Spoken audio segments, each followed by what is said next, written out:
Hello and welcome to the Open Book channel. My name is Oli Ander, your designated open book, and today I would like to go over the Calgary Public Library's announcement that they will be offering a residency for specifically an AI artist. As some of you may know, in my post-secondary education, I majored in both English studies and traditional fine arts, so the topic of AI's use in both literary and visual media is important to me. This residency is an example of the effect AI is having on all creative spaces, that it's infectious and becoming accepted.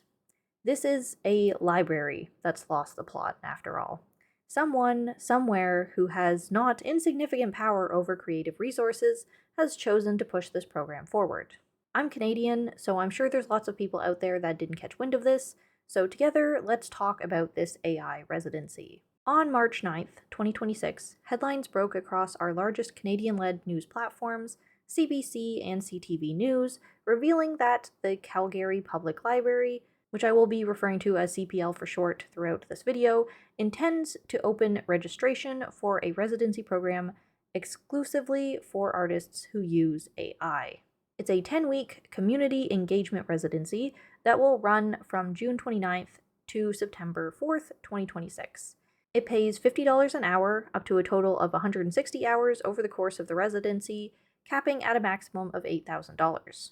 The application itself notes that these hours include time spent with off-site prep, delivery time, and consultations, encapsulating all the time that the resident is engaging with the community or working on their stated project, although those physical things aren't necessarily for consideration in the process of using AI.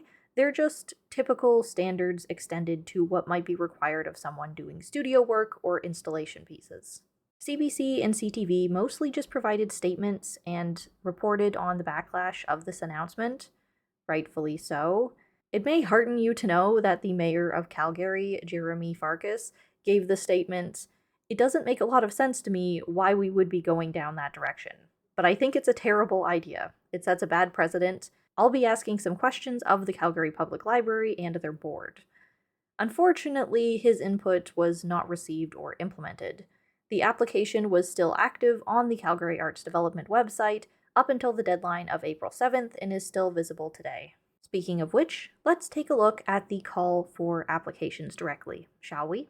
I'm going to read passages of the overview and address the implications as we go. So, the Creative in Residence AI Collaborative Artist at the Calgary Public Library is a residency that supports emerging and established AIC artists working in any genre or format with any media or technique, be that traditional or contemporary. They are to engage with the public through delivering free programs and individual consultations, and to curate a final exhibit at Central Library. If you've got closed captions for this video on, you'll see where I edited the lines because I didn't like their delivery and was tripping up on it too much, but the unaltered version is also on the screen as I'm reading it. Apparent in their opener, they aren't drawing any lines, specifically saying that it can be any media or technique, they're therefore allowing for AI use. Although we can all assume that saying they're welcome to pursue anything under the sun from traditional to contemporary, the matter of the fact is, people applying to this are not the traditional type. As we'll discuss soon after, with quotes from the foremost representative for the decisions of the CPL to have made this residency, the main point they stress about the potential benefits is in the free programs and individual consultations, to have an expert on AI available to the community. I shall now continue.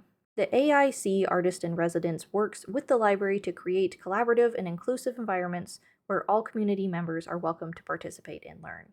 AI literacy is an extension of the work the library does to bridge the digital divide by providing equitable access to technology and education. This position invites a resident to share their talents and knowledge in artificial intelligence and other areas that may be underrepresented in the library. The programming and mentorship offered through this residency will provide unique opportunities for learning and creating that meet the diverse needs of the community. End quote. Okay, so this is where I start to get a bit nitpicky. Although I want to agree that AI literacy should be an extension of the library services, I don't think the move is to invest in someone who considers themselves an AI artist to be the one to supply that. You can be knowledgeable on AI tools without participating in its use. And let me be very clear here.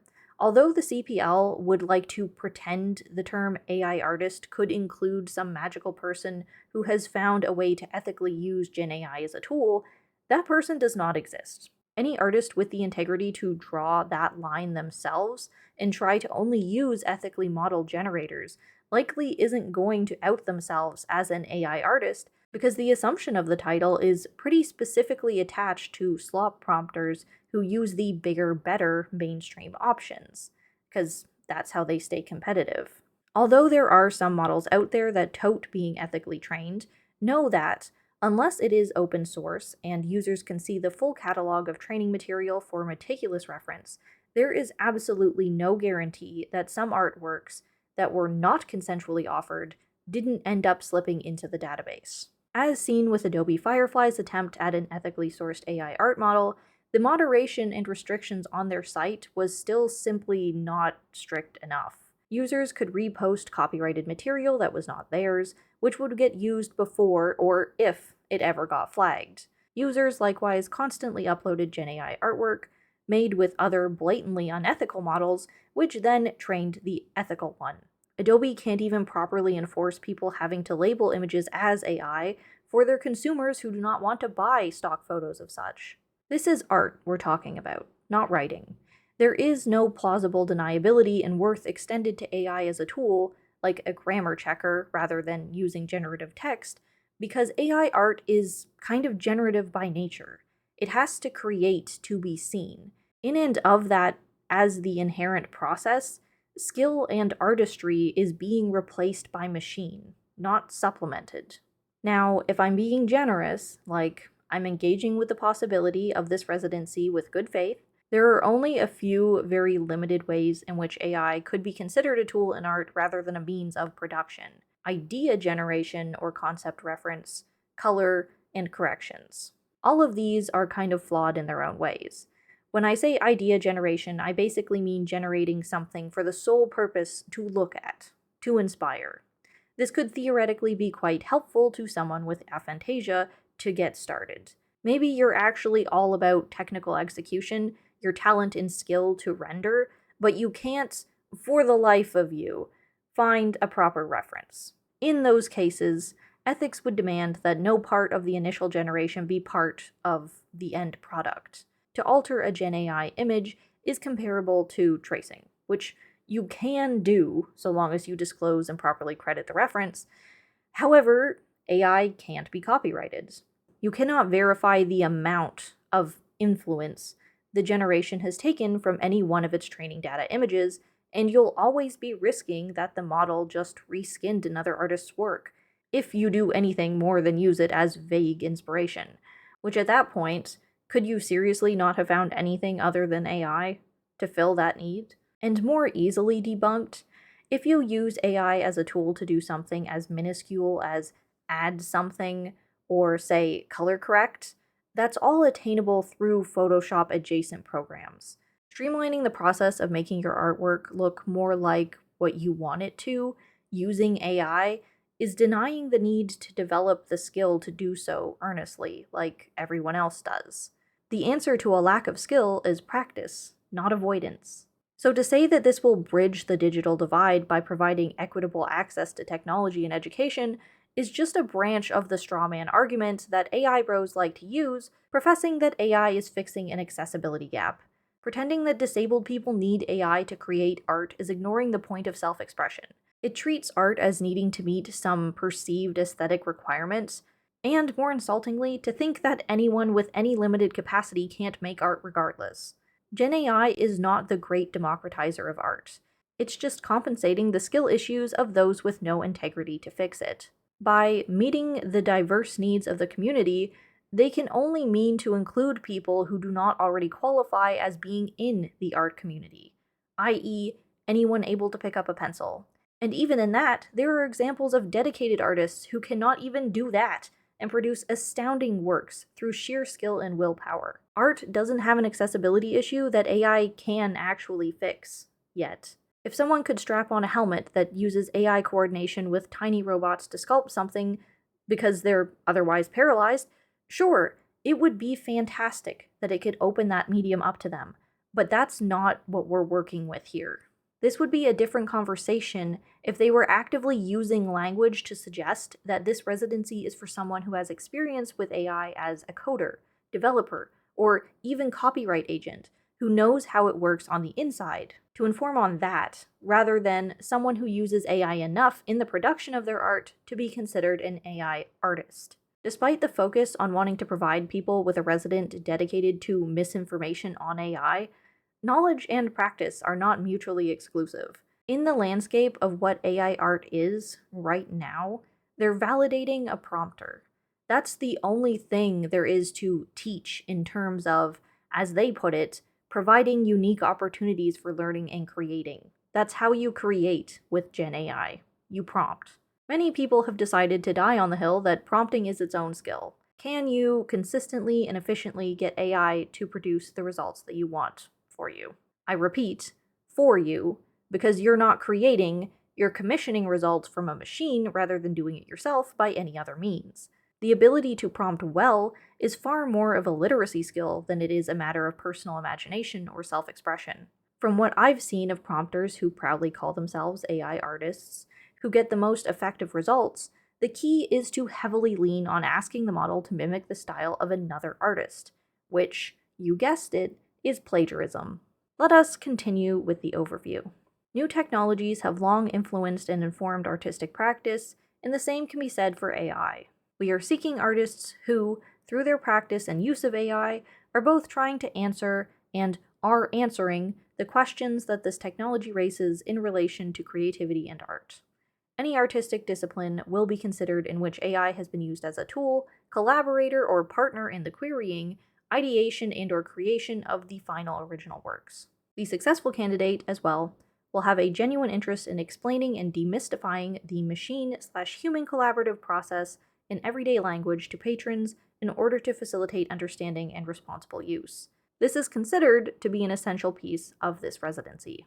In that paragraph, they keep the usage of AI completely vague, like with the opening paragraph, so there's very little criticism one can make that doesn't require assumptions. They are not going to actually draw a line on how much AI is allowed to be incorporated into the process or the final product. It is kind of a blanket exception for any AI use, where even I'm willing to admit that an artist who prioritizes their art and isn't good at administrative tasks should not be exempt from opportunities if they use AI in querying. The fact that it includes ideation and/or creation of the final original works is an oxymoron. It's not original if it was included in the creation of the final work. Although they seem to have the condition of starting things with in which AI has been used as a tool, that's just exactly what it is. Like, it's a loophole. Tool varies by personal definition, and the strongest users and advocates of AI in art are those who arguably, patently, do not strictly use it as such. New technologies have long influenced and informed artistic practice. Like, fuck right off. AI is not the same as how photography made painting look more laborious for less realistic results. They both held their own unique value, despite the other's existence. Cameras are tools to capture, which require a skill to compose. Painting requires a technical skill to express. A drawing tablet didn't make traditional media obsolete. It made the work produced with it more easily transferable. You still have to draw. Gen AI, used to its fullest, can entirely eliminate every part of the artistic process. You can prompt an idea. You can prompt a better prompt of that idea. You can generate an image of that prompt. You can prompt it to make it look better. In seconds, out of nothing, and none of it has to require your direct hand on the canvas. And people are using it this way, and they call themselves AI artists because there is more pride in manipulating AI to make something than to create anything themselves. Are there exceptions? Yes. Some people do use it as a tool, to only add or to alter, but using it still lacks the willingness to do it oneself, to influence the product in that human way that you can. This line of, we are seeking artists who, through their practice and use of AI, are both trying to answer and are answering the questions that this technology raises in relation to creativity and art, is, how do I put this? They're treating it like the person they choose are going to either be that magical exception to all the criticism against using AI in art, who makes people question whether there really is a place in the space for it at all after all, because I guess their use case might count. Or acting like they're doing something that no one can or has ever done before. Answering the questions? We have plenty of answers.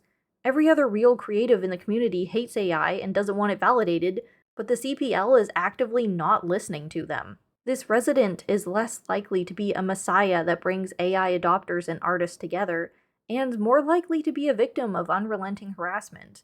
Because not only will they be perceived as not belonging in the space they're occupying, they're taking opportunity and resources away from those who do. I would like to circle back to the most infuriating sentence of the overview. This position invites a resident to share their talents and knowledge in artificial intelligence and other areas that may be underrepresented in the library. 1. How dare you call it talent if it is not restricted to someone who only uses AI in the manipulation of the application itself and not the product it creates, because there's no talent involved in telling something else to do something for you. And 2, that's the fucking point. What is considered talent in artificial intelligence should be underrepresented in a library. You don't get to throw and other areas in there as a caveat. Do you want more AI products in the library? Are we now validating mass-produced AI slop as deserving anywhere near our educational establishments? And that's my writer's side coming into this, having seen what Gen AI has done to the publishing industry. This residency doesn't just set a bad precedent for art. This is also a library. When are they going to start encouraging writers to use ChatGPT to write their books and welcome them onto the shelves too? I will reiterate that knowledge in artificial intelligence is not exclusive to using it for your own art. We should not be leaving these requirements open-ended enough that they can validate and include prompters. Because honestly, the art world is canonically too goddamn good at that already, at praising anything that you can over-conceptualize. The Fountain, 1917 by Marcel Duchamp, was a rebellious concept for its time, but we're still giving absurd amounts of money to people for taping a banana to a wall. After that whole tirade, I would just like to say, I would love to be proven wrong by whoever actually fills this residency position. Maybe they are somehow an acceptable use case. Maybe they keep a scrutinizing edge to their own usage and inform people on how AI works. Even discourage its general use if it's not necessary, which it almost always absolutely isn't. Millicent Mabby, the person interviewed for the Calgary Public Library on this matter, kept trying to pose the residency as beneficial in providing an informative presence. Although I don't agree with it, because it inherently validates AI use in an overly generalized capacity, I can understand, as an authoritative figure in the creative space, a lack of willingness to be so restricting and harsh. Art is supposed to be undefinable and liberating, and if someone who uses AI feels that way about what they're doing, well, hell, you don't want to stunt some outlier genius's potential, right? You're supposed to shepherd, not to control. But I also find it disingenuous that Mabby was quoted as saying to CBC, quote, "That's part of where we're coming in to create that space and bring in experts to help people engage meaningfully with these topics. We hope to support the community to better understand and critically evaluate how they're engaging in an informed manner with artificial intelligence." Which reads like the absolute tsunami of backlash doesn't count, that it's somehow not meaningful, that to be oppositional means that we're not informed enough in ways that's valid, that they seem to think they need someone in this residency or they could never define whether this should be allowed or not is ridiculous when that one person will be supremely biased. Like, hello? To say they want to support the community to better understand and critically evaluate how they're engaging in an informed manner with artificial intelligence is kind of condescending. To pose it like discourse isn't already happening, or that what is happening needs to be better critically evaluated so we're engaging in an informed manner. Sounds like you just don't like that people are engaging overwhelmingly negatively and dismissing them as uninformed. Not to be a lefty, but the whole thing reeks of that same kind of conservative, non-committal waffling where they say their goal is to preserve the right to free speech or vote, while actively enabling people to impose on others' rights to freely exist how they choose. AI is actively harming the livelihood of the creative community. We're not being discriminatory of AI artists out of misguided, unfounded prejudice or even jealousy. We're being hurt, and to validate AI users in this space is to put a seat at the table so that the previous occupants no longer feel welcome. Real artists worked for their skill. They don't want to see a cheater given opportunities over them. If they find someone who thinks AI is a tool, but it's one that must be incorporated or artists will be left behind, if they think the tool's purpose is to surpass their peers with less effort in any capacity, they have spit in the face of artistic integrity. I hope this video was informative. It was certainly opinionated. I have linked to the news articles and application below. If you would like to share your thoughts, please do so respectfully in the comments. As I made pretty clear in this video, I especially don't think this is a time for such a residence, with the perception of AI artist currently, what it's possibly enabling, or that it's a good use of resources, among many other things. I signed a petition on change.org to oppose the follow-through of this residency, but it seems like it was unsuccessful. I wrote this script back in early April, and only managed to record it now, so I'm a little behind on the fallout of the situation, but thankfully I really just focused on the application itself and its implications, so that hasn't changed. That's how I felt about it and what I thought about it when it came out, and still do the way it was written. Let me know in the comments if you'd like me to do a follow-up video on who the resident is, and how the CPL has responded to backlash since their installment. If you liked this video, or me and what I have to say about stuff, please like and subscribe. I would just like to end this video with one final objective statement. The Calgary Arts Department's call for application for the Creative in Residence AI Collaborative Artist, spelt artist wrong in their requirement section. Of all things, AI could have helped with that.